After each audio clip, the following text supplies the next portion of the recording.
Waalaikumsalam warahmatullahi wabarakatuh. Baiklah, sebelum Ibu memulai pembelajaran kita hari ini, alangkah baiknya kita berdoa terlebih dahulu ya, Nanda. Iya, Bu. Berdoa dimulai. Bismillahirrahmanirrahim. Amin. Baiklah, sudah bisa dimulai pembelajaran kita hari ini? Bisa, Bu. Sudah ya, Ibu langsung aja ya.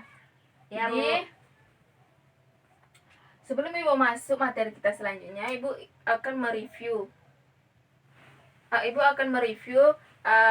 Pembahasan kita minggu lalu. Siapa yang masih ingat apa materi kita minggu Saya, lalu? Bu. Ya, Rika, apa materinya? Wakalah dan sulhu. Ya, bagus. Jadi materi kita minggu lalu yaitu wakalah dan sulhu. Nah, kalau boleh Ibu tahu apa wakalah menurut bahasa? Mewakilkan. Ya, bagus. Jadi wakalah menurut bahasa itu mewakilkan. Sedangkan menurut istilah itu mewakilkan atau menyerahkan pekerjaan kepada orang lain atas nama orang yang diwakilkan, ya. Ya, Bu. Yang kedua itu mengenai apa? Sulhu. Apa menurut bahasa? Damai. Nah, jadi menurut bahasa itu sulhu itu damai. Menurut istilah sulhu itu perjanjian perdamaian kepada orang yang berselisih. Nah, jadi hukum dari wakalah dan sulhu. Hukum wakalah itu apa? Mubah. Hukum wakalah itu mubah ya. Hukum sulhu wajib. Nah, hukum sulhu wajib, yang dimana sulhu mengapa wajib? Karena agama Islam itu sangat cinta akan perdamaian ya. Baik, mungkin dari itu Pak Ananda sudah paham ya apa itu wakalah dan sulhu ya. Paham, Bu. Nah, jadi sekarang kita masuk materi selanjutnya mengenai daman dan kafalah. Ya. Daman menurut bahasa itu artinya ikrar atau lafaz ya. Menurut istilah apa daman? Daman itu yaitu ikrar atau lafaz yang disampaikan baik perkataan maupun perbuatan untuk menjamin pelunasan hutang seseorang. Ya, bagus. Jadi di sini daman itu adalah suatu perkataan atau perbuatan yang bertujuan untuk melunaskan hutang seseorang ya. Hukumnya apa? Hukumnya daman adalah boleh atau sah. Ya, mubah, bagus. Jadi hukum daman boleh atau sah itu berdasarkan firman Allah Subhanahu wa taala yang terdapat pada Quran surah Yusuf ayat 72. Coba Ibu baca ya, Ananda nanti mengartikan ya. Ya, Bu. Bismillahirrahmanirrahim. Tolong diperhatikan ya. Qalu nafqidu suwa ala maliki wa liman ja'a bihi himlu ba'irin wa ana bihi za'im. Baik, artinya? Yang artinya penyuruh-penyuruh itu berkata, kami kehilangan piala raja dan barang siapa yang dapat mengembalikannya akan memperoleh bahan makanan atas sebesar beban unta dan untuk menjamin terhadapnya. Jadi dari Quran surah Yusuf ayat 72 ini bahwa daman itu hukumnya boleh, yang dimana nanti apabila ada seseorang yang akan menjaminnya itu boleh kan gitu hukumnya kan sesuai dengan Quran surah Yusuf tadi ya. Baik, Ibu akan membahas mengenai syarat dan rukun daman. Jadi Ibu akan membahas rukun daman ya. Rukun daman itu terbagi 4, yang dimana yang pertama itu apa? Penjamin dalam bahasa Arabnya damin ya. Ingat ya bahasa Arabnya agar mudah nanti. Yang kedua itu apa yang kedua? Mad'mun anhu. Iya, mad'mun anhu itu orang yang menghutangkannya ya, orang yang menghutangkannya. Yang ketiga itu mad'mun lahu, yaitu orang yang dapat jaminan. Orang yang dapat jaminan atau penagih yang diutus gitu kan. Yang keempat itu ikrar atau lafaz ya. Jadi itulah rukun dari daman tadi. Jadi ketika kita melakukan daman, kita itu harus mengetahui apa saja rukun daman agar nanti hukumnya itu boleh gitu, agar sesuai dengan ajaran Islam gitu kan. Ya, syarat jadi yang kedua Ibu membahas tentang syarat daman.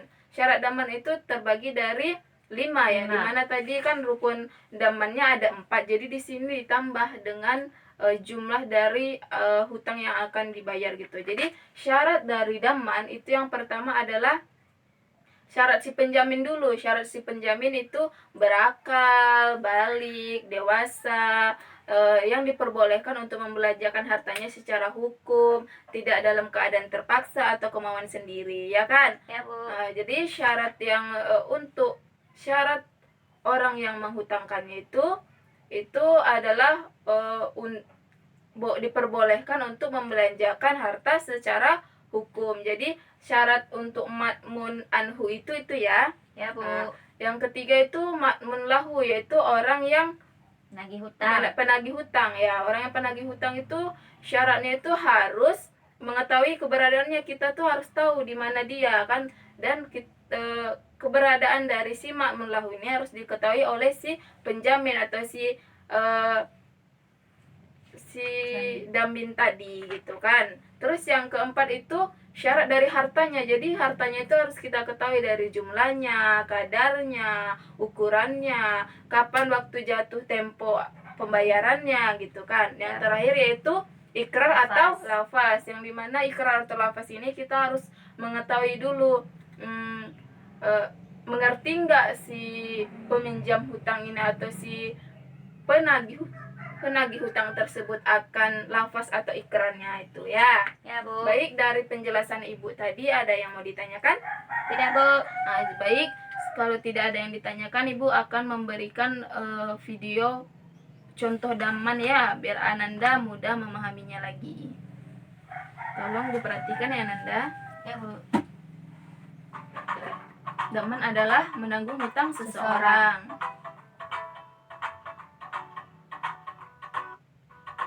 Jadi di dalam video ini ada si Udin, si Ujang, si Uco gitu kan. Ya, Bu.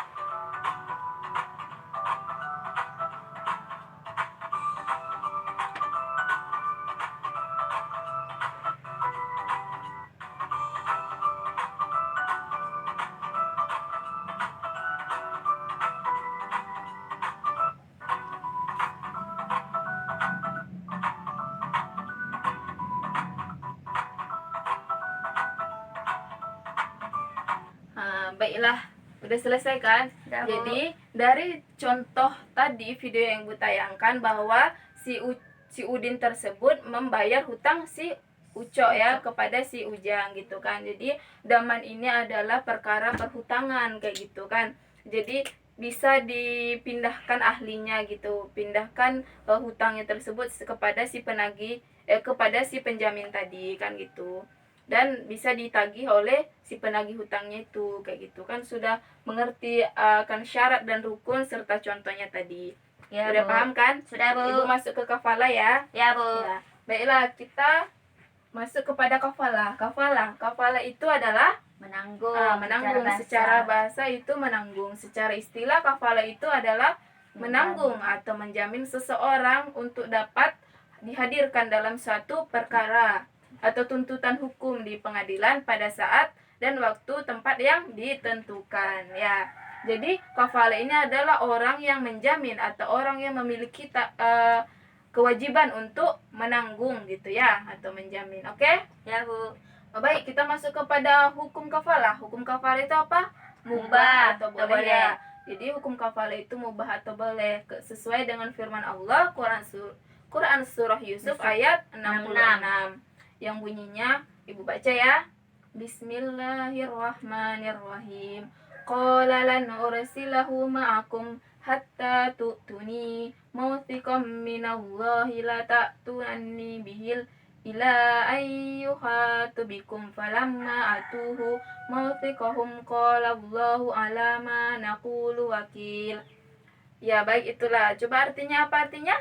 Ya, artinya Yakub berkata, aku sekali-kali tidak akan melepaskannya atau pergi bersama-sama kamu sebelum kamu memberikan kepadaku janji yang teguh atas nama Allah bahwa kamu pasti akan membawanya kepadaku kembali.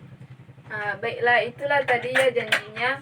Itulah tadi artinya ya. Artinya yaitu yang dimana hukum kafalah ini mubah atau boleh, ya kan, sesuai dengan Quran surah Yusuf. Tapi di sini kafalah tersebut itu tidak boleh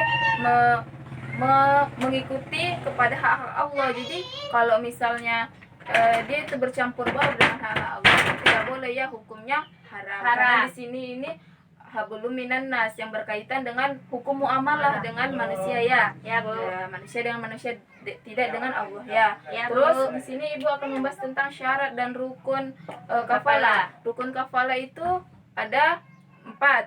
Ya, Bu. Nah, yang pertama itu kafil, ya. Kafil itu adalah orang yang berkewajiban untuk Menanggung. Yang kedua asil. Asil itu adalah orang yang berhutang. Jadi asil itu adalah orang yang berhutang. Yang ketiga itu Makful alahu, makful lahu, yaitu orang yang mengutangkannya. orang yang meminjamkannya. Yang terakhir yaitu Makful bihi. makful bihi, yaitu orang atau barang atau pekerjaan yang telah dipenuhi oleh ihwalnya dia sebagai orang yang menjamin, gitu kan. Ya, Bu. Baik, syarat dari kafil. Syarat kafil itu yang pertama tadi, Balik. syarat kafil itu balik sama dengan daman, ya. Balik, Ya, Bu. berakal, diperbolehkan untuk membelanjakan hartanya Kemauan secara sendiri. hukum, kemauan sendiri. Terus syarat dari asil, apa syarat asil? Tidak sama dengan daman, ya. Di sini tidak dihiraukan dia Berakal. tidak berakal pun tidak apa-apa, tidak dewasa, tetapi di sini dia itu harus diketahui oleh si penjamin tadi atau si penanggung tadi, si kafil tadi, kan. Terus yang ketiga yaitu makful lahu. Di sini makful lahu itu adalah orang yang mengutangkannya. Jadi makful lahu ini harus kenal dengan si kafil. Siapa si kafil tadi? Kafil itu adalah orang yang berkewajiban untuk menanggung, ya. Baik, dan terakhir makful bihi. Ya, Makful bihi itu adalah orang atau barang atau pekerjaan tadi, ya. Kita harus mengetahui berapa jumlahnya, berapa kadarnya, bagaimana, gitu kan. Ya, Bu. Sudah paham, kan? Sudah, Bu. Terus di sini yang membedakan kafalah dengan daman, yaitu kafalah ini memiliki macam, yaitu 2 macamnya. Apa? Kafalah wajah dan kafalah harta. Kafalah wajah artinya Damul wajihi, wajhi. damul wajihi, dan kafalah harta, kan. Jadi kalau di daman ini tidak mempunyai macam, dia ya hanya khusus untuk hutang. Kalau yang di sini itu boleh hutang, bisa harta, dan bisa nyawa atau jiwa, kan. Terus apa saja sih hikmah dari mempelajari kafalah? Apa itu? Hikmahnya sama dengan daman. Hikmah daman adalah munculnya rasa aman dari si peminjam, munculnya rasa lega dan tenang, mendapat pahala dari Allah, adanya unsur tolong-menolong. Itu, ya, syarat dan rukun serta hikmah dari kafalah dan daman. Ibu akan menayangkan video tentang kafalah, ya. Ya, Bu. Agar Ananda mudah untuk mengerti.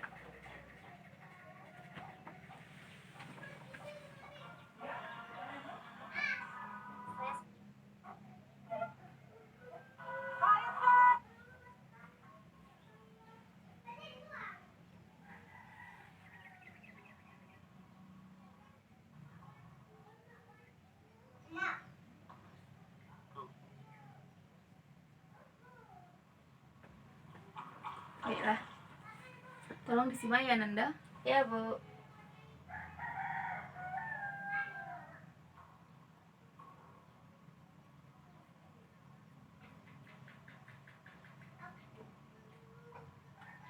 Baiklah, di sini Ibu akan menjelaskan.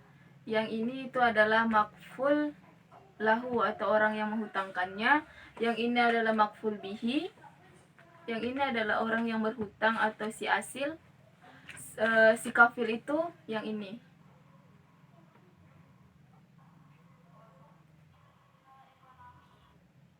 Si kafil itu yang ini, ya. Ya, Bu. Jadi sudah paham, kan? Sudah, Bu. Tahu, kan, siapa apa saja peran dari bagian si kafalah tadi, kan? Udah Sudah, Ibu jelaskan, udah Ibu tayangkan juga videonya. Jadi sudah jelas, kan? Sudah, Bu. Apakah ada masih yang ingin ditanyakan? Tidak, Bu. Nah, jadi kalau tidak ada, Ibu ingin bertanya, ya, kepada Ananda. Ya, Bu. Jadi Ibu akan melakukan kuis, ya. Siapa yang dapat, Ibu akan mengasih reward. Rewardnya itu Ibu kasih nilai, ya. Ya, Bu. Ya, baik. Pertanyaan pertama. Apa itu hikmah damman? Saya, Bu. Ya, kepada Rika. Hikmah damman adalah munculnya rasa aman dari peminjam. Yang kedua, munculnya rasa lega, tenang dari dari pemberi utang. Ya, pemberi Yang utang. ketiga, mendapat pahala dari Allah Subhanahu wa taala. Yang keempat, adanya unsur tolong menolong. Ya, bagus ya. Beri aplaus ya. Baik, itulah tadi ya pengulasan materi kita mengenai damman dan kafalah. Ibu harap anak-anak ibu mudah mengerti ya, Ya, dengan Bu. apa yang ibu jelaskan dengan video yang ibu tayangkan tadi. Mungkin waktunya sudah habis, jadi di sini ibu akan memberi tugas. Jadi materi kita selanjutnya mengenai hibah, sedekah, dan hadiah ya. Ya, Bu. Nah, ya. Nanti ibu akan menyuruh Ananda agar dibuat ringkasan mengenai itu agar ibu besok bisa menanyakannya, agar Ananda juga bisa belajar di rumah ya. Dan jangan lupa hafal ya surah Yusuf ayat 72 mengenai damman dan surah Yusuf ayat 66 mengenai damman. Ya. Ya, Ya, Bu. mengenai kafalah ya. Ya, Bu. Mungkin cukup sekian yang ibu sampaikan. Semoga Ananda dapat mengerti. Ibu akhiri dengan membaca alhamdulillah. Alhamdulillahirabbil alamin. Assalamualaikum warahmatullahi wabarakatuh. Waalaikumsalam warahmatullahi wabarakatuh.